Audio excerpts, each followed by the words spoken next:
I'm talking about sleep is a huge topic. I'm glad you brought it up because it's one of the big ones. Sleep and stress are the two big things that I deal with a lot of my patients, and I'm sure you do too. So I'm glad we're talking about it.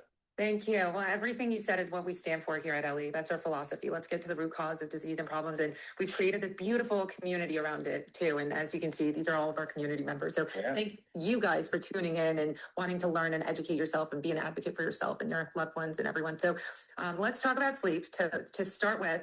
Why is sleep important? What happens when we sleep? What are the phases of sleep? Tell us everything about sleep, longevity, and its benefit. Yeah, well, that's like an hour discussion right there, but I'll keep it short and sweet. Sleep is like everything. It's like in between, sleep and exercise is like amazing in terms of superpowers, right? It's like I tell everybody, I can have the magic pill to make you Superman and Superwoman. If you're not sleeping, it's not going to work. You have to sleep. You have to have quality sleep, and we'll talk about that. But so basically, at night has been when like your system, your computer turn off. That's when it reboots. That's when it heals. That's when it recovers. So the people that are not doing it, you're missing out on a lot. So this is why we were talking at the beginning about consistency, and especially. And I'm big into circadian rhythms and kind of blending the old and new, the wisdom of the ancients and their strategies about sunlight and getting outside and same, dimming the lights at night, et cetera, aligning your circadian rhythms with nature, something we've lost track of nowadays. Everybody's plugged in 24/7 in front of blue light all the time. It's messing up your rhythms. It's messing up your sleep. So, getting to bed when it's dark, 9, typically, roughly 10 o'clock, and then getting up with the sun, that's what we should be doing. Obviously there's a little bit of flexibility there, but in general, at nighttime is when obviously your body repairs. You have what's called lymphatic drainage, when your brain is literally draining out all the toxins and kind of pulling out all the bad stuff and helping you heal to recover. You're consolidating all of your memories that you learned that day. Your brain is recovering. It's a very active time. Even though we're sleeping, our body is very active. The brain is healing. It's recovering. It's clearing out drainage. It's consolidating memories and keeping everything, building new synaptic connections to facilitate, basically consolidate everything you've learned. All your hormones are optimized during the night. That's when you get a peak of growth hormone, your testosterone, all these other hormones. Melanin starts to do its thing. Leptin starts to do its thing. And all these little hormones are very important for recovery, for basically optimal body composition, optimal health. People that are obviously, everybody's trying to lose weight and lose fat and improve their health, but it starts at night. And if you're not sleeping, you're missing out on all those hormonal changes that can facilitate that. So, and again, it's also going to help with your glucose and your insulin surges during the day. So that's why you hear all the time when people are not sleeping. That's why they're always craving cookies and junk the next day. Their cortisol stress hormones are out of whack. Their insulin's out of whack. They're eating bad foods, and then it's making it worse, and it's fueling the fire. And it's a vicious cycle. So you got to get the sleep in, because that's when your body heals. Everybody who's on the call who works out and exercises, again, you're doing things during the day. At night, that's when you're here. Your tissues are healing. Your muscles are growing. Your tendons are recovering from your CrossFit workout, right? Or whatever it is you're doing. So from your brain to your muscles to your organs, everything is recovering, healing, and rebooting for the next day. So that's why sleep is a non-negotiable with my patients and with everybody. If you got to get that dialed in, along with stress. Those are the two big ones. Like I talked about superheroes, like Superman with the big red ass. I got the double ass, the sleep and stress. Those are the two big ones that we're dealing with today in society with all the craziness in the world and technology and everything. It's easy to forget and just get wigged out by stress and being on a computer all night, all evening, and then not sleeping and being stressed some more, and you're just creating a bad situation. So sleep has to be top at your list of anything you're going to do health related. So I saw someone write, sleep is just as important as nutrition, and that is 100% correct. Yeah, absolutely. For the purposes of terminology, and just so we could wrap our head around what happens during those phases of sleep, can you identify the different phases of sleep and what typically happens? Yeah, for sure. It's a great question. So typically there's it's a little bit of a nuance, but classically there's like four stages, right? There's like 1 through 3, and 1 is kind of like you're light, you're kind of zoned out, just kind of barely asleep. Your brain's starting to slow away. If you did an EEG where they're measuring your brain waves, they're getting out of that beta wave state, and they're starting to get into alpha, theta, gamma, all these different waves of kind of slowing down. Stage 2 is more of a moderate deep sleep where you're starting to recover, you're starting to drift, and stage 3 is what they call the deep sleep, right? That's where you're really getting into recovery. Your hormones are starting to get dialed in, they're starting to peak and flow. And then the last stage is REM sleep, or rapid stands for rapid eye movement, where typically your body's almost literally paralyzed, but your eyes are moving and flitting around. And that's when your memories are getting consolidated. Your cognitive function is taking path. Everything you learned is kind of sticking, so to speak, as opposed to being floated around. And some people argue what's more important, deep sleep or REM sleep. Well, they're both important.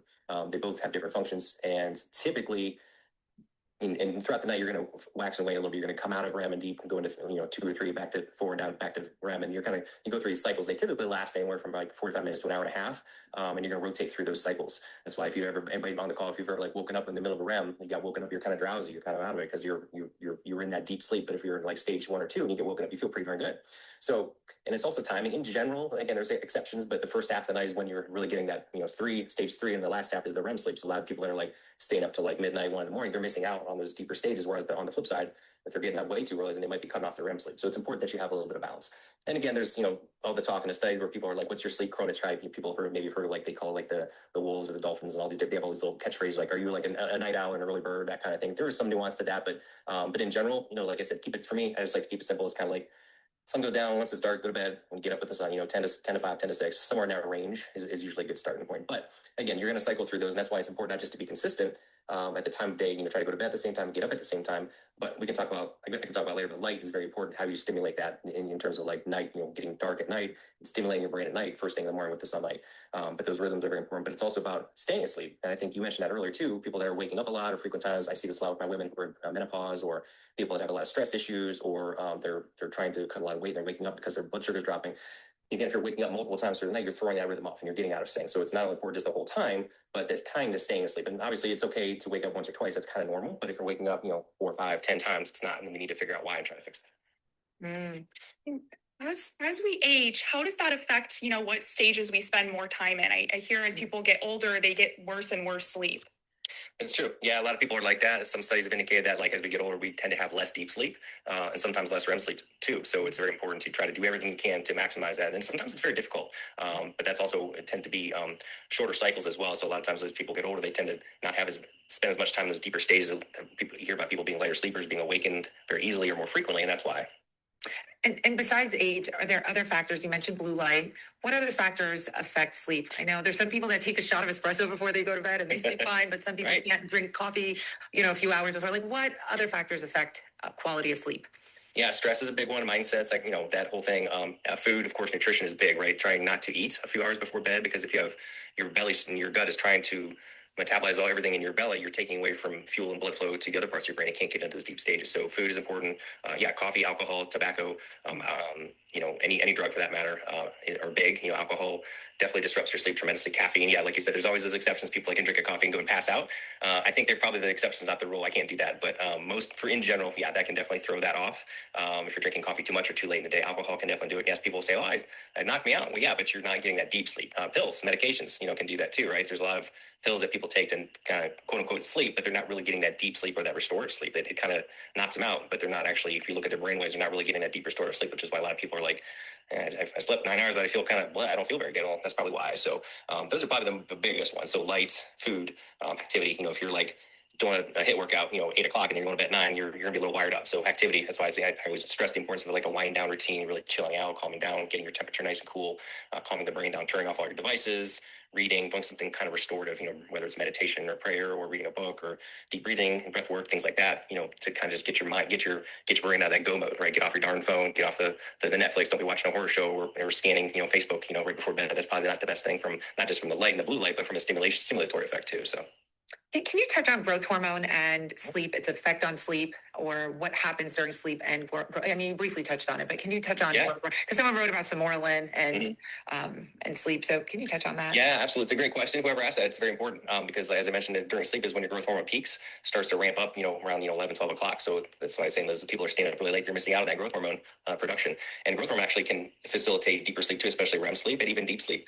So it does help with that, those later sleep stages. People that, especially people that are older that are losing that, it can help facilitate that. So growth hormone, you want to optimize that because it's not only going to facilitate that deeper sleep, but help you with your metabolism, improving insulin sensitivity. Is going to help you. Guess what you do during the night? You're not eating, you're fasting, and it's helping the process of lipolysis or burning your fat. So everybody's wanting to lose weight. That's the best time. You're literally burning fat while you sleep. So the better your anabolic hormones like testosterone, growth hormone, you're going to burn more fat. You're going to rebuild your muscle tissue from your workouts from that day. So it's very important to keep your growth hormone optimized. There's a lot of ways to do that, but definitely getting sleep and not eating before bed is key. So when you have a big meal and then you crash like an hour later, well, that's cranking up your insulin. That's turning off your growth hormone. And it's affecting it in an adverse way. It's affecting your leptin pathways, which is also adversely affecting that. So leptin is very important to signal all the other hormones, including growth hormone, to do the right things. So if you're eating before bed, you're exercising, you're doing all these things, you're adversely affecting your growth hormone. That's very, very important for sleep, for recovery, and for healing of your body in general. Mm. And why is deep sleep so important for the body to recover and kind of optimize the health? Yeah, because that's when you're literally rebuilding, whether even if you don't work out or whatever you do, your tendons, your ligaments, your muscles, everything is kind of rebuilding. It's healing. The cells are going through a process called autophagy, where they're breaking down and getting rid of the old damaged cells and rebuilding. So if you're not getting that, or if you're pulling all-nighters and this and that, you're not recovering. So and then you go back to the gym the next day, you're going to be sore. You're going to eventually cause injury because you're not physically recovering. Literally, it's like building that wall, and then you're literally ripping apart the mortar from between the bricks in the middle of the night when you're supposed to be putting that mortar in place. So and it's also, like I said, very important for the brain health to heal, for the toxins to drain out of the brain, for your brain to recover itself and make all those connections and to heal, and so you can consolidate memories and learn pathways and grow. And as you're learning things, you're reading books, you're taking courses, and you're not going to remember things if your brain's not doing that. So that's why it's very important for that too. So like many people, I track my sleep on my Oura ring, and I have another ring, and I've got my watch, and I'm tracking these things, and I get a really bad score on latency usually because I fall asleep immediately. And you would think that's a great thing, like she's tired, she's going to sleep, but there's an issue and a problem with falling asleep immediately. Apparently, it's like too much stress. Can you touch on that? And I also want to touch on, I mean, do you mind touching on? Yeah. On that phase, that initial primary phase of falling asleep. Yeah, and then there's a lot of people that I don't even wear mine anymore. I tell a lot of people to stop wearing them. They're great, but they're not perfect, but they're good. But a lot of people get hung up on them, and then it starts becoming a stressor in and of themselves. The first thing they do when they get up, they look at their scores, and they're stressing themselves out, and that can be a negative feedback loop. But don't do that. So sometimes take a break from it and just go by how you feel. But that being said, yeah, if you're late in sleep, Leanne said that's me. Leanne, take the ring off for a while. So late, yeah, you should be going to sleep pretty quickly. Now, yeah, you're right. If you're like immediately hitting the head, your head's hitting the pillow, you're out. Maybe you ran a little too far that day. You did too much that day. You're kind of exhausted, and that's probably not good. But in general, you do want to, 5, 10, 15 minutes, something like that. If you're, obviously you don't want the opposite either. You're laying in bed for 45 minutes. But if you're crashing right away, maybe take a look at your day and look at other parameters. How do you feel? How's your mood? How's your sex drive? How's your energy? Everything else. Look at everything else in terms of throughout the day and during the day, at night, things like that. But it's important to track it. And again, none of them are perfect, but it's good to vacillate through those stages like we were talking about. So did that answer your question about the? No, it did. Okay. And I do want to touch on, for people who have difficulty sleeping, what is typically happening? Let's assume there's no stress. I can't go to bed. And let's talk about the typical modalities of helping people fall asleep, like Ambien and other melatonin. Let's talk about how they work and what's their mechanism of action. If you could touch on that. Yeah, I mean, I can talk a lot about it because not only have a lot of patients that deal with it, but I personally have had a lot of sleep issues. I've tried probably every product, device, medication technique out there. So there's a lot of reasons. And I think we're in a kind of what I alluded to earlier, where number one, our circadian rhythms are out of whack. We're stressed. Everybody's working. We're doing stuff. So stress is a big one. Circadian rhythm malalignment is a big one. Those are, medications, menopause, diet, exercise, medication side effects. There's a lot of things that are affecting our sleep. So something kind of comes down to getting down to basics. I always like to start with the free stuff, just like I was talking earlier, like really kind of just turning off the devices, getting that kind of wind down routine. I love to do what I call a brain dump, write down everything that's on your mind that you're worried about, you're stressed about, your to-do list for the next day, write it all down, and then either keep it or just throw it away. It literally kind of purges yourself. Breath work is a really cool thing to do too, whether it's box breathing or 4-5-7 breathing, meditation, prayer, fantastic, journaling, whatever you need to do. Nice cool dark room, and I'm a big fan of like more natural treatments. Some people, most people are deficient in magnesium, so I pretty much have everybody on magnesium. It helps with sleep. And there's other natural supplements, nutraceuticals I recommend too, depending on what's going on with them to help. So those are some easy things to do. And like I said, biggest things like that blue light at night, get off the devices, or at least put them in a red light mode, or get some blue blockers. The thing that people forget about often too is the beginning of the day. In the beginning of the day, one of the first things you should be doing is getting out and looking at the sun. Even if it's cloudy, you're getting it, and people are like, "Oh my gosh, you can't do that." That's that actually your night. It'll actually facilitate your sleep that night. It doesn't make sense, but when you look at the sun, it's actually going through your retina and it's turning on these little receptors and literally going to your brain. It's managing your cortisol, your leptin, and you're actually starting the process of melatonin production for that evening for when you sleep. So it gets everything in sync. So, and getting outside as much as you can is going to be very helpful for that as well. So sun in the morning, dark at night, and it sounds ridiculously silly, but it works. And it's free, right? So it's an easy one. So, on the flip side, the medications and things you hear about, and of course you go somewhere and you get prescribed an Ambien or a trazodone or whatever. I'm not a big fan of these because they knock you out, but they don't always give the best, deepest restorative sleep, and there's side effects associated with them. Like in a pinch, periodically, sure. But in general, no. Melatonin is fine. I mean, I use more of an extended release melatonin product from a company that I like that has a really good product. I don't use it all the time, but it's a great one. But I always like I said, start with the free stuff, the cold, the dark, the brain dump, supplementation, things like that. There's a lot of other cool things out there. What's that? A hot shower. That's shower. Yeah. Some people like hot. Some people like cold at night, which is counterintuitive, but some people, it works really well. Yeah. But I like the warm before bed. Some people like to do it like I've done a sauna or like a hot shower before bed is great. They have those devices like the Ooler and all these like cooling devices, cooling blankets and things like that. There's PEMF mats. These are getting more to the expensive things, but that can kind of stimulate, certain, restorative aspects of sleep and things like that. Those are more on the pricey sides, but some people have tried them and they work. I've tried them. They didn't really do much for me, but again, everybody's different. Okay, so let's talk about an Ambien and melatonin we mentioned. How do they work? How do they work on the body, and how do they affect sleep? Yeah, so melatonin, our bodies, of course, make melatonin at night. It's supposed to. That's what we're going to talk about with DSIP is how it stimulates that. And there's some other peptides that can help with sleep too by enhancing your body's own endogenous melatonin production. So it's a natural hormone made in our brain, a little gland called the pineal gland, and it's supposed to come out at night, right? And that's what helps us to sleep. Now you can take melatonin, especially as we get older, we tend to, just like a lot of our hormones or natural peptides, we stop making as much. So sometimes we have to supplement with that. And it can be helpful as long as you get a quality product. Like I said, I like the extended release formulation. The other ones tend to wear off a little bit quickly. Ambiens and the other ones are a little bit different. They're more of a sedative kind of mechanism, and it's more of an artificial inducement of sleep. And yeah, they knock you out, but the problem is they're rife with side effects, and they can be very addictive, really. I've seen a lot of patients who've been hooked on them, and then they can't get off. And when they try to get off, they have a horrible time getting through it. My father was a prime example. I had a hard time. I know some friends of mine who had a really difficult time. They couldn't get off it, and it took them months, some even years to get back to normal after being off it. So it's something that it's like, yes, if you use it once or twice, a couple times a year for an emergency situation or something, yeah, sure. But on a regular basis, it's more of an artificial inducement. It's really not getting you in that nice, deep restorative sleep.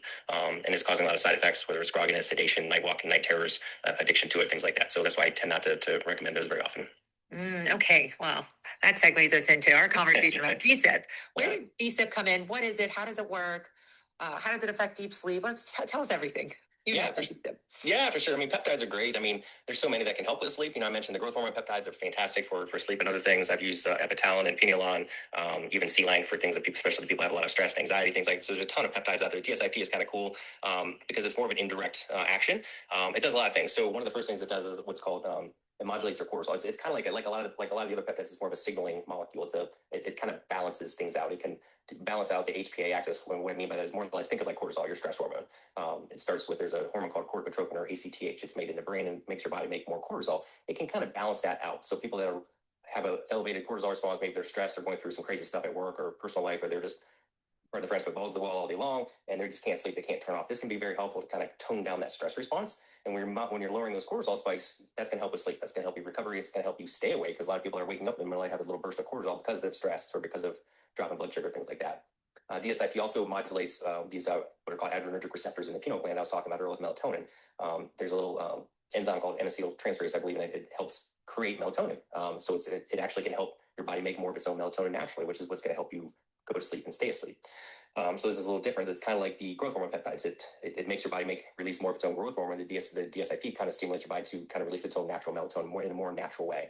DSIP also can kind of enhance GABA, which is another neurotransmitter in your brain that's a calming neurotransmitter. So it can help with that stress response and kind of downregulate that and kind of make you feel a little more chill, a little more relaxed. And DSIP can also stimulate the release of, we have actual natural opioids in our brain called methamphetamines.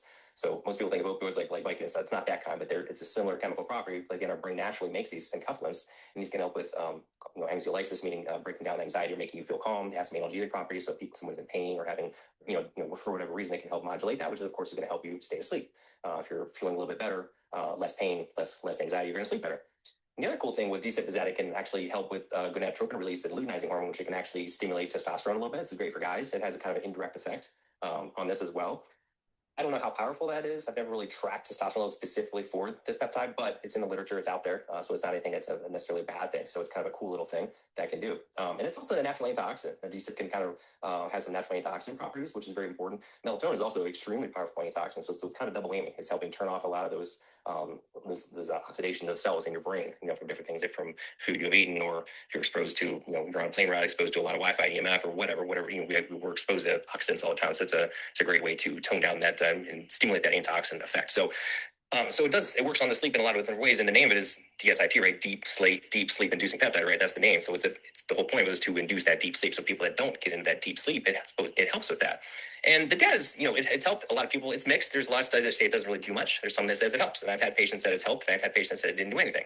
It's kind of like that with everything. Peptides, medication. I'm a prime example. I mean, I've tried everything out there and I don't feel much of anything. So I don't know why. That's just me. But other people absolutely love it and they feel great. So there is a little bit of a dose response and there's a little timing effect. If you look at some of the studies that this peptide is made, it actually peaks in the afternoon and actually drops in the evenings. But most people want to get in deep sleep at night. So that's why a lot of these peptides, you take them before bed. But some people don't respond. It's a paradoxical response. And some people actually have to take it earlier in the day, in the afternoon, to sleep at night. It doesn't make sense, but for some reason, that's the way that it works. But again, the dosage, man, it's not something you do all the time. Most people will do it maybe 2 or 3 times a week for a period of time, then take a break. But that's the whole point of it. And again, that's the name, to help induce that deep sleep. So those people that are having the problems with the deep sleep. So that's what makes it kind of cool. That just like all the peptides, they're natural, minimal side effects, and they can help do things in a more of a natural circadian fashion, as opposed to taking pills or taking sleeping medicine where it's going to knock you out, that kind of thing. That was a lot. So I know, it's really, really good. Thank you. I apologize if I talk fast. I get excited and I talk fast. That was perfect. Someone wrote, Sarah Bleakley. You Sarah Bleakley from Spanx. She wrote, I've been using tesmorelin, ipamorelin for a month, and I've been sleeping better than I've slept in years. I'm assuming it's from the peptide because I've done I haven't done anything different. What would be the biggest differentiator between tesamorelin and DSIP? So testosterone is a growth hormone releasing hormone. So basically stimulates your brain to release and produce and release more growth hormone. And remember at the beginning of the conversation, that's one of the things that it does. It does help potentiate that REM sleep and that deep sleep. So in that regard, it's very similar to DSIP. DSIP just does it in a little bit of a different fashion and has those other effects too, especially modulating cortisol, stimulating GABA, stimulating those natural endorphins. So it does it in a little different fashion, whereas the testosterone and the other growth hormone peptides are more just specifically priming the brain in that deep stage sleep. So and I've had a lot of patients who've told me the same thing. They felt they slept really good on it. So I'm not surprised she said that. It can definitely be a game changer in that regard. Mm-hmm. Since DSIP is not a sedative and doesn't work, like typical Ambien or benzo, can someone take DSIP with these medications, or would it be an alternative? You could. I would not. I would think, especially if you're trying to make a change. Sometimes if you're doing two or three things that do the same, it can be hard to differentiate like what's working and what's not. So I would start with one, and then you can always blend in something else later and add to it and see how it works together. Yeah. How does it affect brain function? Like, how would someone feel in the middle of the night or waking up after taking this injection versus someone who may take an Ambien at night? That's a good question. They're not going to feel anything adverse because it's really augmenting and enhancing your natural sleep pathway. So it just be like if you're in a deep sleep on your own and you woke up, it's like you're not going to wake up groggy or drooling or anything weird. Unfortunately, like with some sleeping, like the Ambien, sometimes you can't. It really puts you out deeply, and some people have like parasomnias and sleepwalking and different things like that. So it's gonna be very different in that regard. I think the DSIP is really good for people that are really stress driven. They've got a lot of hypercortisolism or from psychological stress, or they're just worn out, or their circadian rhythms off. So people like they're traveling a lot, shift workers, things like that. People who have developed tolerance to like if they've been on a benzo or an Ambien or something for a long time, and now they're kind of tolerant to their GABA system's all messed up. Or people that have done like CBT, cognitive behavioral therapy, or done some other things. They're looking for the next step. So there's some people that might benefit from trying this peptide. If they're struggling with any of those things, that can definitely help. Like think of those pathways I was talking about. If you're having one of those things that trigger that, the stress, the pain, circadian dysregulation, then that might be one to try for you.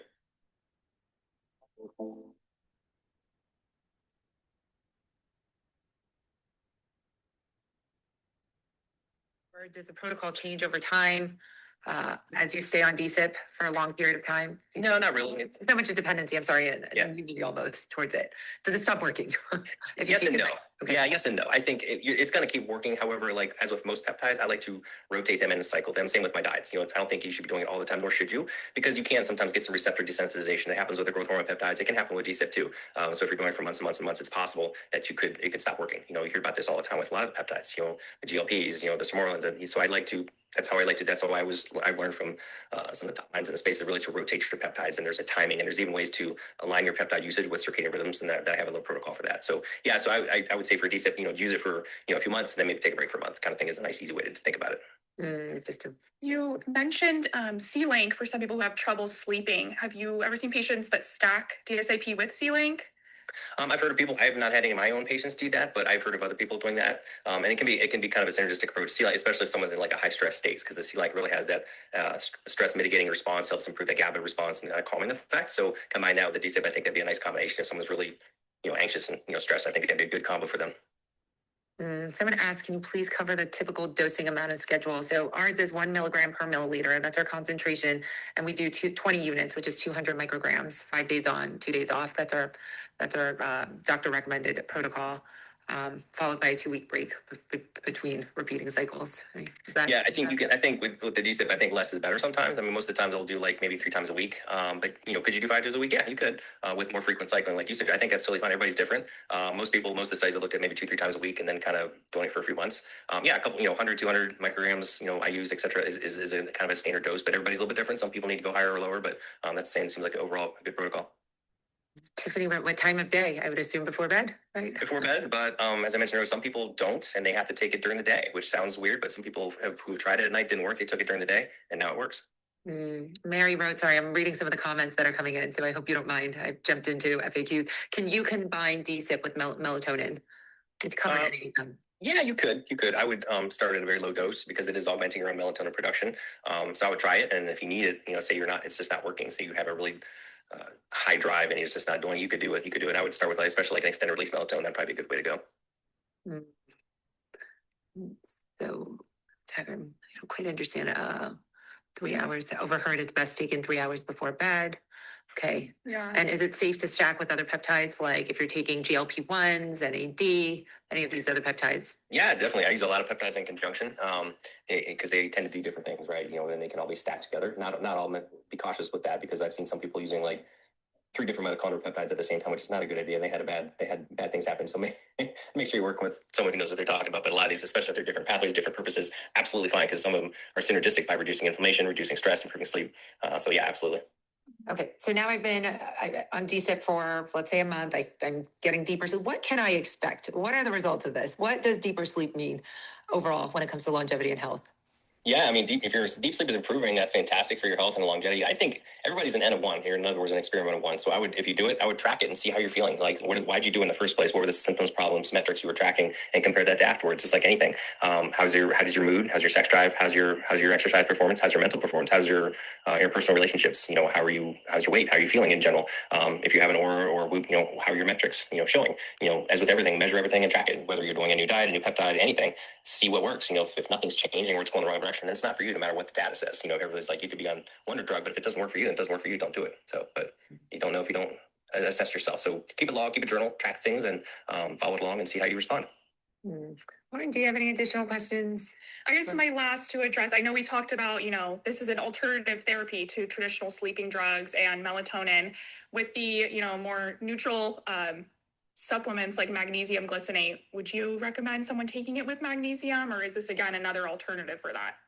I think you definitely could. I mean, I think most people are magnesium deficient. I have pretty much all my patients on magnesium, so I think it's magnesium is not going to make you groggy. It does facilitate sleep, but it also helps with recovery and so many other functions in the body and the metabolism and the brain. I think it'd be great to use together. Theanine, same kind of thing. It has many beneficial effects. And again, it's not going to make you groggy per se, but it does kind of make you calm. Has some immune system stimulating effects. So those are great. I use those two together all the time for a lot of my patients. But throwing this on with DSIP would be totally fine. Dr. Fate, before we wrap up, do you have any final words and tips and tricks and any word for our audience when it comes to longevity and wellness and health? Do you have any last final words?